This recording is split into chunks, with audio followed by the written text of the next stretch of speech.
अस्सलाम वालेकुम गाइस, क्या हाल है गाइस। आज मैं आपके लिए लेके आया हूँ डिनर सेट प्लास्टिक में, मेलामाइन में। डबल ग्लेज का अच्छी चीज़ है, न्यू चीज़ आई है। ये इसका कलर शेप, ये इसका डोंगा आ गया है। डोंगा गोल्डन कलर का इसका ढक्कन है और हैंडल भी इसके गोल्डन कलर के हैं। ये इसका नॉन बॉक्स है, अच्छी शेप है, डबल ग्लेज में अच्छा डिनर सेट है। ये 18,500 का है। ये 17% लेस में आपको मिलेगा, फाइनल रेट 15,000 का। ये इसका डिश है, ये प्लेटें हैं, ये आ गया बाउल, प्यालियाँ, ये आ गया इसका प्लेट बड़ी छोटी, और ये डबल ग्लेज का अच्छा डिनर सेट है। ये आपको सिर्फ 15,000 में मिलेगा। इसमें 8 से 10 कलर और भी हैं।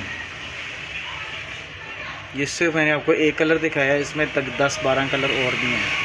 ये इसका शेप चेक करें, कलर चेक करें, फिनिशिंग चेक करें। ओके, अल्लाह हाफ़िज़।